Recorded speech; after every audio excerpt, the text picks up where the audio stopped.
final stretch. That's the focus of tonight's angle. Biden has his big donors.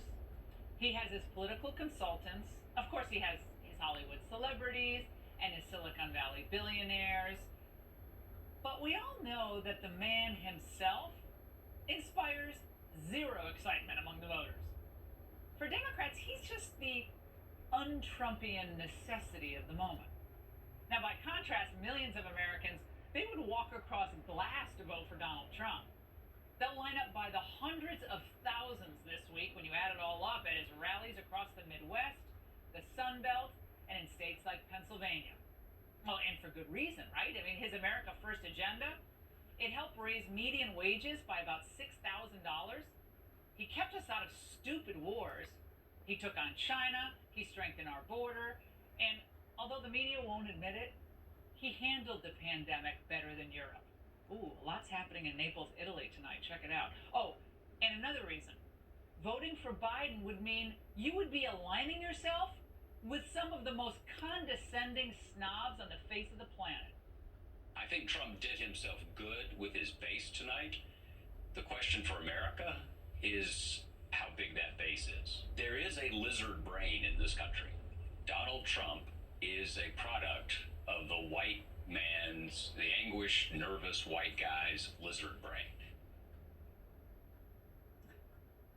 In 2008, you were clinging to your guns and religion. In 2016, you were the deplorables, the irredeemables.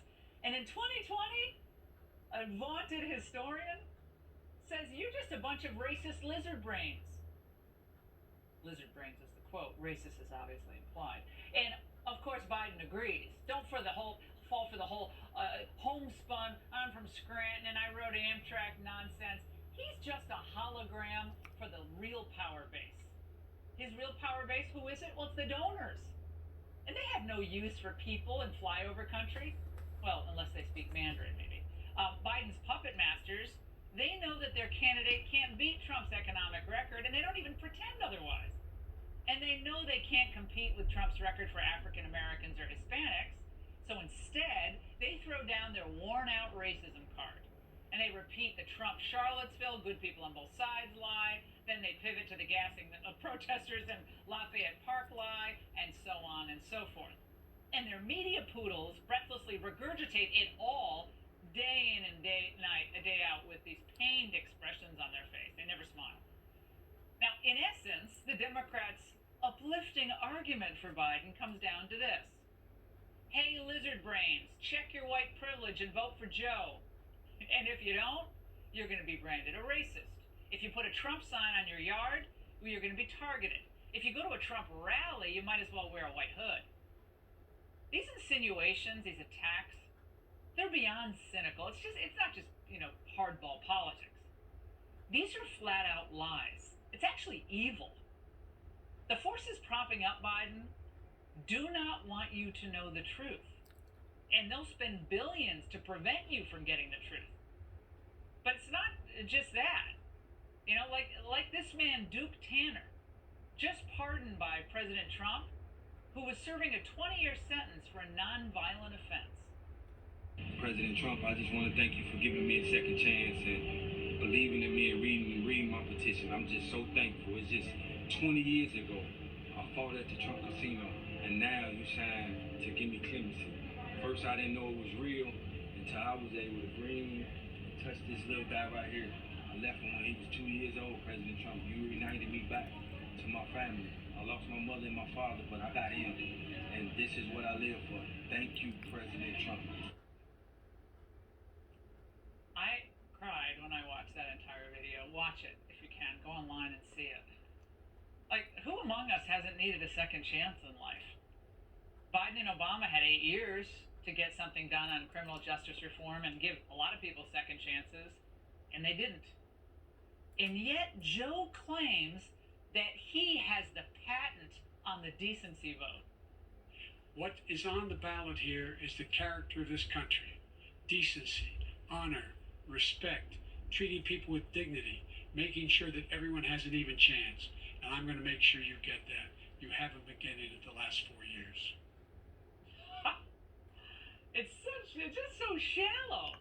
You've got to be your own news consumer. But he's right to this extent. It is on the ballot. Decency is on the ballot. And it's another argument for Trump's reelection. President Trump loves this country, and he's made enormous personal sacrifices to serve the country. And from the beginning, even before he was inaugurated, his entire family came under a sustained assault from a failed establishment on both sides of the aisle that loathes him. Now, others might have given up, or just soured on politics, gone back to New York, had a good life, maybe thrown in the towel. But not him.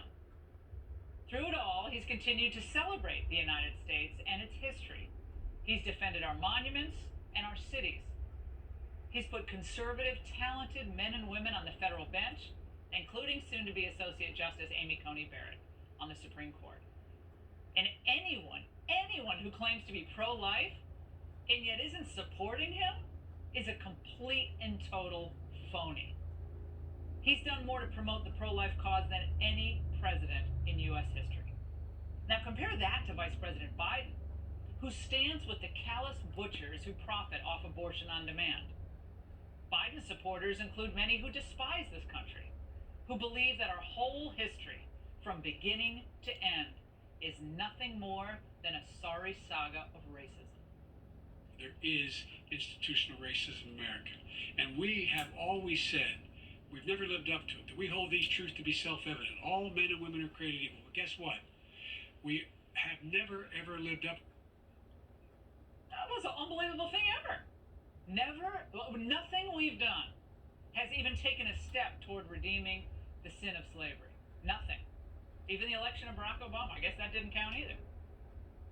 His administration would teach our young people to hate this country, to tear down its history, to spoil our cities, and terrorize our people. Meanwhile, Biden's family, they've made a fortune out of what is supposed to be public service. If you love America, if you think our experiment in democracy is one of the greatest triumphs of the human spirit, and you reject this pay-to-play government symbolized by Biden, you must stand with President Trump. For all of us who love America and who fought as hard as we could for the middle class, this is our time. This is our chance, because never before in my lifetime have the elites gathered in such numbers or spent such money to stop a political movement. They used to mock us, but now they fear us. And they're right.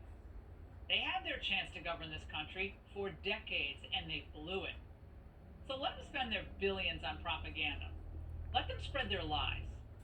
Let them quiver with threats and rage. We'll defy them. In the final week of the campaign, President Trump is doing his part. He's doing everything possible to get a message, a strong message, past a hostile media. We have to help him. Spread that message. Talk to your friends. Talk to your parents. Talk to your kids. Talk to people at work, at church, at your kids' school. On Election Day, let's teach the elites and their lackeys a message they'll never forget. In America, power belongs to the people. All of the people. Not just an elite few who write the checks every 4 years. And that's the angle.